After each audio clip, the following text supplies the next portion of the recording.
Hello guys, welcome back to my YouTube channel. నేను నిన్న ఒక సిటీకి వెళ్ళాను. హోటల్ దగ్గర ఆగుంటే ఒక పెద్ద కారు, ఆ కారు ఎలా ఉందంటే అరేబియన్ క్రూజ్లా ఉంది. అంటే అంత పెద్ద కారు వచ్చి ఆ రెస్టారెంట్ ముందు ఆగింది. ఆ రెస్టారెంట్ ముందు ఆగిన తర్వాత దాంట్లోంచి ఒక ఇద్దరు దిగారు. వాళ్ళు దిగుతున్న టైంలో నేను ఆ కార్ ఇంటీరియర్ అబ్జర్వ్ చేశాను. అందులో ఉన్న సీట్స్ నాకు లైట్గా కనపడినాయి. ఎంత లగ్జరీగా ఉందంటే అది 100% వాళ్ళకి నచ్చినట్టు ఆ కార్ని మోడిఫై చేసుకున్నారు. ఆ కార్లో ఎంత లగ్జరీగా ఉందంటే మనం ఎక్కితే ఒకటి అమ్మ ఇట్లాంటి ఫీల్ మనం ప్రపంచంలో మన లైఫ్లో ఎప్పుడూ అనుభవించలేం. అంత లగ్జరీగా ఉంది. నాకు అది చూసినప్పుడు నాకేమనిపించిందంటే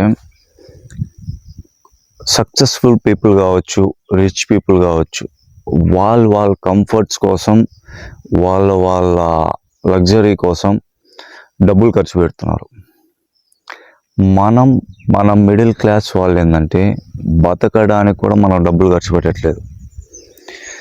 వాళ్ళని నేను 100% తప్పుగా అర్థం చేసుకోను, వాళ్ళని తప్పుగా అనట్లేదు కూడా. వాళ్ళ హార్డ్ వర్క్ కావచ్చు, ఎన్నో సంవత్సరాల డ్రీమ్ కావచ్చు ఆ కారు, వాళ్ళని నేను ఎప్పటికీ తప్పు పట్టను. నేను తప్పు పట్టేది ఏంటంటే మిడిల్ క్లాస్ మైండ్ సెట్ని నేను ఎప్పుడు తప్పు పడుతుంటాను. వాళ్ళు అంత రిచ్ కార్లో దిగి చాలా స్టైలిష్గా ఉన్నారు.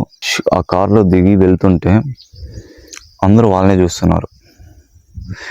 ఎందుకంటే మన దగ్గర అది లేదు.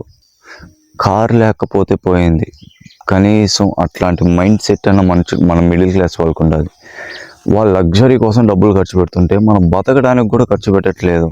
మనం ఖర్చు పెట్టడానికే భయపడుతున్నాం.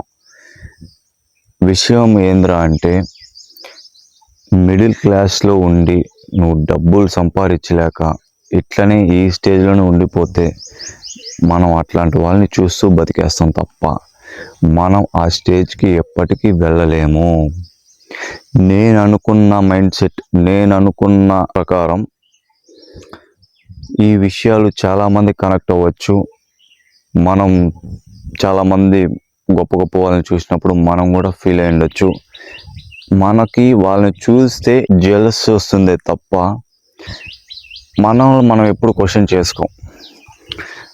వాళ్ళు అలా వెళ్ళారు, వాళ్ళు అలా అయ్యారు, ఎంత సక్సెస్ఫుల్ అయ్యారు, వాళ్ళు అంత డబ్బులు సంపాదిస్తున్నారు, ఎలా సంపాదిస్తున్నారు ఏంటి అని మాత్రం ఆలోచించాం. కానీ వాళ్ళు ఆ కారులో దిగితే మనం అక్కడ లేమే అని మాత్రం ఆలోచిస్తాం. వాళ్ళని చూస్తే మనకు జెలస్ ఫీల్ అవుతాం. అందుకే చాలామంది రిచ్ పీపుల్ చాలామందికి నచ్చరు.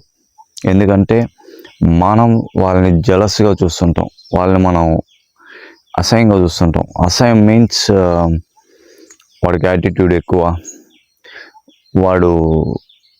వాడికి పొగరు ఎక్కువ, యాటిట్యూడ్ ఎక్కువ, డబ్బులు సంపాదించాలని పొగరు, ఇట్లాంటి మాటలనే చెప్తుంటాం. ఇట్లాంటివి కాదు. అదే అన్ని కోట్లు నీ దగ్గర ఉంటే నువ్వు యాటిట్యూడ్ చూపివా? నీ చేతిలో ఐఫోన్ ఉంటేనే నువ్వు 100 సార్లు ఎత్తి అలా చూపిస్తావు, అవునా కాదా? ₹1,00,000 ఐఫోన్ ఉంటేనే నువ్వు అలా చూపిస్తావు. అలాంటిది వాళ్ళ దగ్గర కొన్ని కోట్లు ఉంటాయి, కొన్ని లక్షల కోట్లు, వేల కోట్లు, 100 కోట్లు ఉంటాయి. వాళ్ళు అలా బిహేవ్ చేయడంలో తప్పే ఉంది. చాలామంది అలా బిహేవ్ చేయరు. చెప్తున్నా, వాళ్ళు ఎక్కడ ఎలా బిహేవ్ చేయాలో వాళ్ళకు ఒక మెచ్యూరిటీ ఉంటుంది, వాళ్ళకి సెన్స్ ఉంటుంది.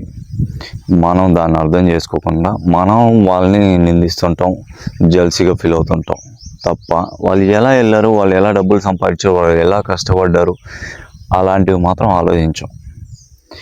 మనం ఎప్పుడైతే వాళ్ళని జలస్గా చూడడం, నిందించడం ఆపేసి వాళ్ళు ఎలా పైకి వెళ్ళారు, ఎలా సక్సెస్ అయ్యారు, వాళ్ళ హార్డ్ వర్క్ ఏంటి అనేది మనం ఆలోచిస్తే 100% మనం కూడా సక్సెస్ అవుతాం.